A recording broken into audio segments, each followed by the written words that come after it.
अस्सलाम वालेकुम व्यूवर्स, बिस्मिल्लाहिर्रहमानिर्रहीम। आज हम आलू पालक का सालन बनाने लगे हैं जो कि मेरा बहुत ज़्यादा फेवरेट है। घर में सब ज़्यादा शौक़ से खाते हैं। डिफरेंट सी रेसिपी है, आप लोगों को उम्मीद है पसंद आएगी।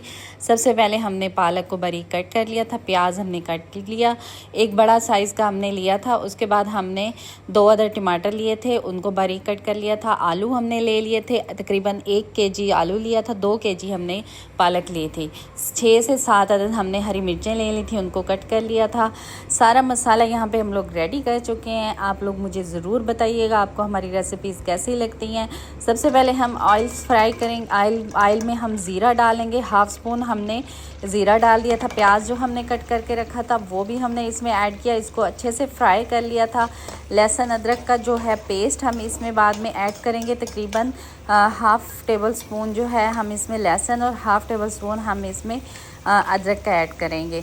उसके बाद हम इसको अच्छे से इसकी भुनाई कर लेंगे। भुनाई करने के बाद जो है आपने क्या करना है, इसको थोड़ी देर के लिए जो है सेक लगा लेना है, दम दे देना है, ताकि ये मसाला जो है अच्छे से सॉफ्ट हो जाए, भुन जाए। उसके बाद जो है हम बाकी की रेसिपी स्टार्ट करेंगे। उम्मीद करती हूँ आप हमारी रेसिपीज़ को पसंद करते होंगे। हमें कमेंट सेक्शन में ज़रूर बताइए, हमें आपके फ़ीडबैक का इंतज़ार रहता है। हरी मिर्चें हमने यहाँ पे कट करके डाल दी थी, इनको भी अच्छे से फ्राई कर लेना है। हरी मिर्चों की जो खुशबू होती है वो बहुत ही ज़बरदस्त सालन में एक अलग सा फ्लेवर डाल देती है जब आप ऑयल में फ्राई करते हैं। तो सबसे पहले आपने है जो है हरी मिर्चों को फ्राई कर लेना। उसके बाद जो आपने आलू कट करके रखे थे वो इसमें ऐड करेंगे। इनकी अच्छे से भुनाई करेंगे ताकि हमारे आलू जो हैं वो तकरीबन 40 to 50% जो हैं पक जाएं। उसके बाद हम बाकी की रेसिपी स्टार्ट करेंगे। इसको यहाँ पे हम हल्का सा दम लगाएंगे ताकि हमारे आलू यहाँ पे पक चुके हैं और यहाँ पे हमारे आलू जो हैं 50% कुक हो चुके थे। सब्ज़ी जो है तकरीबन हर घर में शौक़ से खाई जाती है और हमारी सेहत के लिए भी बहुत अच्छी होती है। आलू जो हैं वो तकरीबन सब्ज़ियों में ऐड किया जाता है, गोश्त के साथ भी बहुत ज़बरदस्त लगता है, लेकिन पालक के साथ इसका एक अलग ही फ्लेवर होता है। यहाँ पे अब हम जो है टमाटर ऐड कर लेंगे। टमाटर की अच्छी सी भुनाई करें आप। यहाँ पे टमाटर को थोड़ा ज़्यादा भूनना है ताकि जो है वो अच्छे से सॉफ्ट हो जाए। टमाटर ज़रा सा सख्त होता है तो वो ज़्यादा टाइम लेता है, इसकी भुनाई करने में ज़्यादा टाइम लगता है।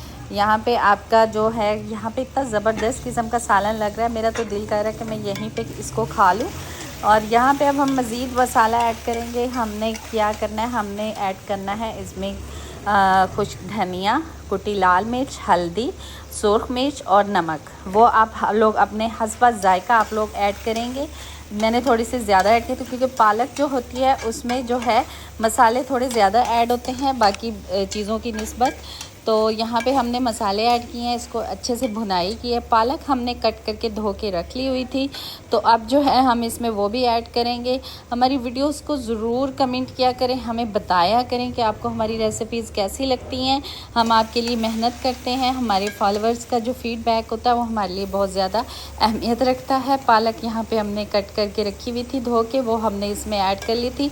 आप लोग पालक को बहुत अच्छे से वॉश किया करें क्योंकि इसमें रेत होती है, तो इसलिए इसका ख्याल रखना पड़ता है। एक थोड़ी सी डिफरेंट रेसिपी है, उम्मीद करती हूँ आपको पसंद आई होगी। मेरी मम्मा जो है इस तरीके से बनाती हैं और मुझे बहुत मज़ा आता है खाने में, और हमारे घर में बहुत ज़्यादा शौक़ से खाया जाता है। कुछ लोग जो हैं इसमें गोश्त ऐड करते हैं, लेकिन मुझे गोश्त पसंद नहीं आता, मुझे इसमें हमेशा आलू ही पसंद आते हैं। यहाँ पर हमारी पालक जो है तकरीबन आधी जो है वो गल चुकी है, लेकिन अभी इसमें पानी मौजूद है, तो हम इसको मज़ीद सॉफ़्ट करेंगे ताकि ये बिल्कुल सॉफ़्ट होकर बहुत मज़ेदार किस्म की बन जाए। ये देखें जी, हमारी पालक इस वक्त बिल्कुल तैयार हो चुकी। तकरीबन 1 घंटा तक हमने इसको स्लो मीडियम आंच पे पकाया था। पालक हमारी रेडी हो चुकी है। रोटी में बनाने लगी हूँ, मुझे बहुत ज़्यादा भूख लगी थी, तो उम्मीद करती हूँ आपको मेरी रेसिपी पसंद आई होगी। आप लोग भी घर पे बनाएं, ट्राई करें और रोटी के साथ खाएं, मेहमानों को पेश करें। उम्मीद करती हूँ आप लोग हमारी रेसिपीज़ को पसंद करेंगे। अल्लाह हाफिज़, मिलते हैं एक अगले व्लॉग में।